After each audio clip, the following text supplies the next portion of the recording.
Morning friends. मैं आपका Pradeep sir, आपके अपने चैनल मीमांसा टाइम्स से।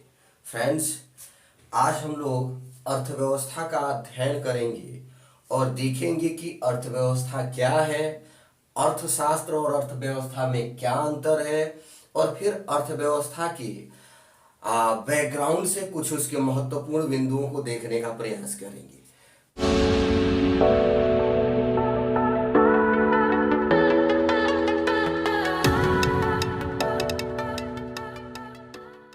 पहले हम लोग देखते हैं अर्थव्यवस्था क्या है।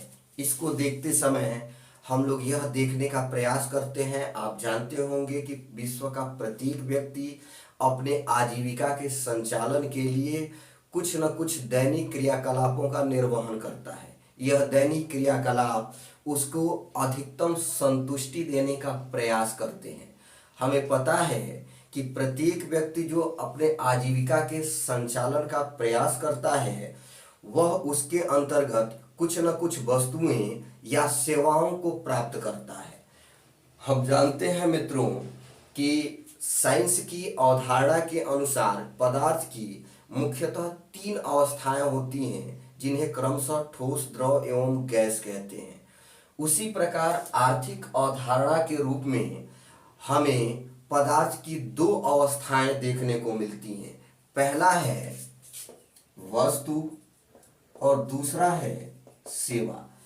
मित्रों, वस्तु वह भौतिक पदार्थ है जिसे हम लोग देख सकते हैं, स्पर्श कर सकते हैं या महसूस कर सकते हैं, जबकि सेवा वह अभौतिक पदार्थ माना जाता है जिसे न हम लोग स्पर्श कर सकते हैं, न हम लोग छू सकते हैं, केवल इसे हम लोग महसूस कर सकते हैं। इसी क्रम में हम लोग देखते हैं कि इन्हीं दोनों का प्रयोग आजीविका के संचालन में होता है। इन्हीं दोनों के उत्पादन में अनेक कारकों का योगदान होता है, किंतु इसमें से कुछ महत्वपूर्ण कारक हैं जिन्हें हम जानते हैं। वह क्रमशः हैं भूमि, पूंजी, श्रम, उद्यमी या साहसी, और अंतिम होता है प्रबंधन। मित्रों, ये उत्पादन के कारक माने जाते हैं और इन्हीं से वस्तु या सेवाओं का उत्पादन होता है और इन्हीं से मानव की आजीविका चलती है। और आजीविका संचालन के क्रम में हम लोग देखते हैं कि आर्थिक गतिविधियों का विकास होता है। आर्थिक विकास ही मानव, परिवार या देश का लक्ष्य होता है। मित्रों, अगर इसकी हम लोग बात करते हैं तो इनसे जो हमारे यहाँ उत्पादन की प्रक्रिया होती है, तो ठीक से देखें तो केवल इनके उपस्थित हो जाने मात्र से उत्पादन नहीं होता है, बल्कि इनमें आपसी समन्वय या इनमें आपसी सामंजस्य होता है, तभी हमारे यहाँ उत्पादन होता है। अर्थात उत्पादन के जो कारक या साधन होते हैं, इनके मध्य आपसी जो समन्वय या सामंजस्य स्थापित होता है, जिससे उत्पादन की प्रक्रिया प्रारंभ होती है, उसे ही हम लोग अर्थव्यवस्था कहते हैं। यह अर्थव्यवस्था उत्पादन के साधनों के मध्य आपसी समन्वय का नाम है। फ्रेंड्स, इसी में अगर हम लोग देखें तो ये अर्थव्यवस्था को जो हम लोग ये व्यवहारिक रूप में देखते हैं, इसी से संबंधित जो नियम, विचार या सिद्धांत विकसित किए जाते हैं जिस शास्त्र में, उसे हम लोग अर्थशास्त्र के नाम से जानते हैं। अर्थशास्त्र की उत्पत्ति ग्रीक शब्द आइकोनोमिया से हुई थी। आइकोनोमिया से हुई थी। माना जाता है कि इस अर्थशास्त्र के जनक एडम स्मिथ थे। एडम स्मिथ ने सन 1776 में एक पुस्तक लिखी थी। उस पुस्तक को हम लोग वेल्थ ऑफ नेशन के नाम से जानते हैं, जबकि उसका पूरा नाम an inquiry into the nature and causes of wealth of nation के नाम से जानते हैं। इसमें उन्होंने आर्थिक या अर्थव्यवस्था की अवधारणा को समझाने का प्रयास किया था। इसी अवधारणा में यह बताया गया था कि अर्थशास्त्र धन का विज्ञान है। अर्थशास्त्र धन का विज्ञान है, किंतु इनके बाद के काल में आने वाले हमारे अर्थशास्त्रियों ने इसमें संशोधन किया, जिसमें अल्फ्रेड मार्शल काफी महत्वपूर्ण हैं और उन्होंने इकोनॉमिक्स या अर्थशास्त्र को स्टडी ऑफ मैनकाइंड कहा था। मित्रों, स्टडी ऑफ मैनकाइंड के दौरान ही विभिन्न तरह के वेल्थ की चर्चा होती है, जिसमें मटेरियल वेल्थ और नॉन मटेरियल वेल्थ की चर्चा होती है। अंततः हम लोग ये देखने का प्रयास करें कि एडम स्मिथ ने जिस आर्थिक अवधारणा का निर्माण करने का प्रयास किया था, क्या इनसे पूर्व भी ऐसी कुछ घटनाएं घटी थी? बिल्कुल, इनसे पूर्व जो आर्थिक अवधारणाएं थी या अर्थव्यवस्था थी, उसे हम लोग पूर्व संस्थापित अर्थशास्त्र के नाम से जाना जाता है। और इस समय इनके पूर्व इस पूर्व संस्थापित अर्थशास्त्र की 3 महत्वपूर्ण विचारधाराएं काम कर रही थी। पहली है जिसे हम लोग नेचुरल विचारधारा या नेचुरल अर्थशास्त्र के नाम से हम लोग जानते हैं, नेचुरल अर्थशास्त्र।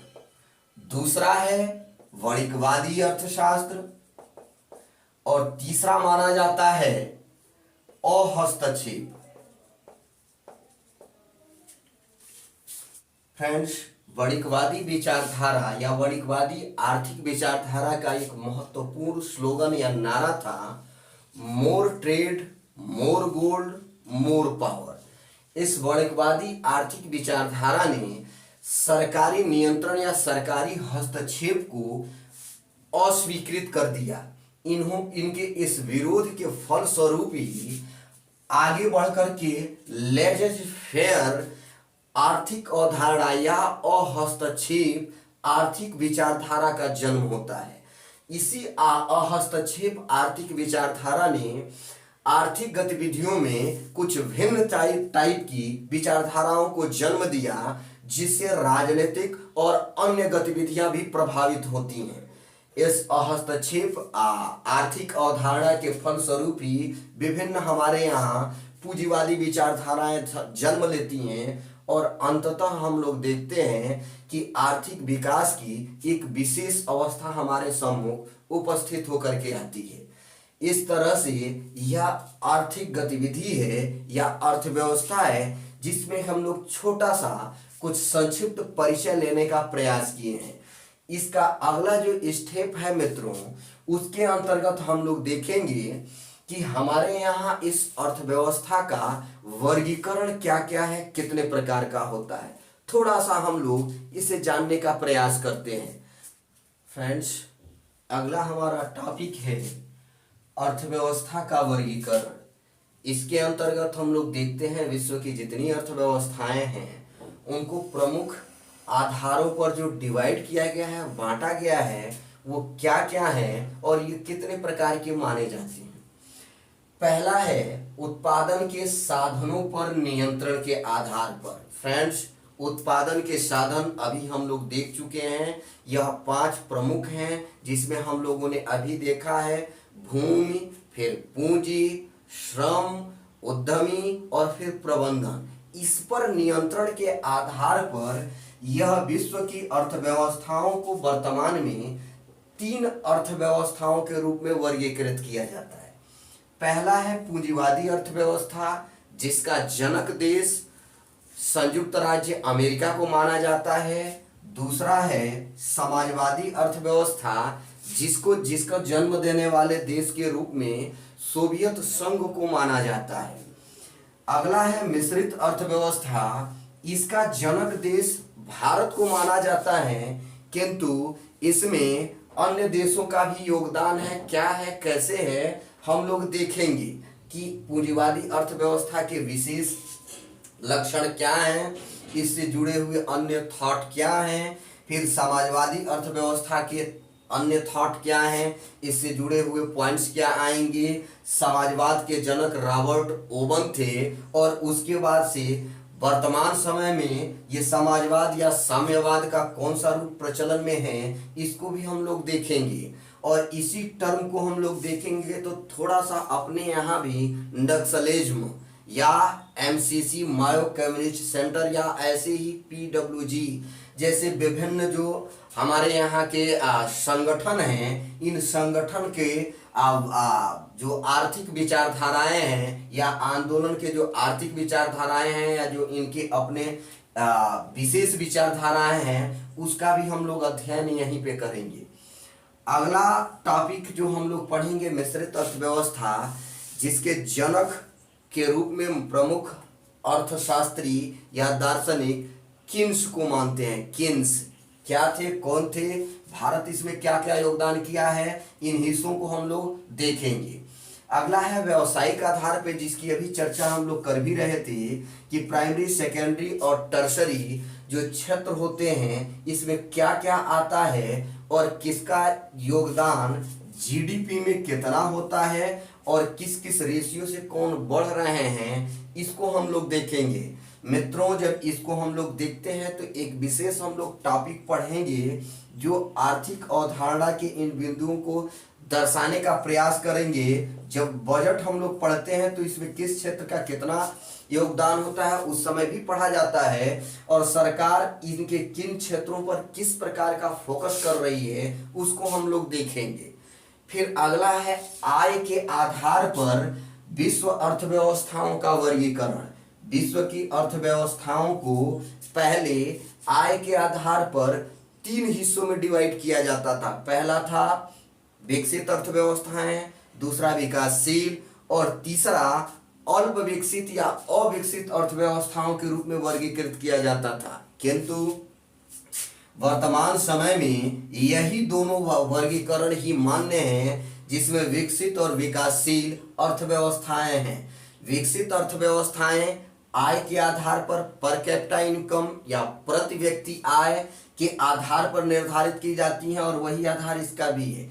इसके लिए हमारे यहाँ वर्ल्ड बैंक या आईएमएफ जैसे अंतर्राष्ट्रीय संगठन कुछ अन्य मानदंड बनाते हैं, जबकि हमारे यहाँ के भारत सरकार योजना आयोग या अन्य भारत की सरकारी एजेंसियां हैं, वो अर्थव्यवस्थाओं को वर्गीकरण का आधार अन्य देती हैं। उन सब का हम लोग अध्ययन करेंगे और देखेंगे कि किसमें क्या पॉइंट्स आते हैं और कहाँ से क्या प्रश्न पूछे गए हैं। फ्रेंड्स, जब इसको हम लोग पढ़ेंगे तो इसमें जो महत्वपूर्ण प्रश्न आए हैं उनको हम लोग देखेंगे कि कौन से एग्जाम में कौन से महत्वपूर्ण प्रश्न आए हैं, और जब ये हम लोग देख लेंगे तो ये एक हम लोगों का बड़ा टॉपिक समाप्त होगा। फिर डायरेक्टली इसके बाद से हम लोग भारतीय अर्थव्यवस्था पे आ जाएंगे। अभी बस इतना ही, बाकी अगले वीडियो में। धन्यवाद।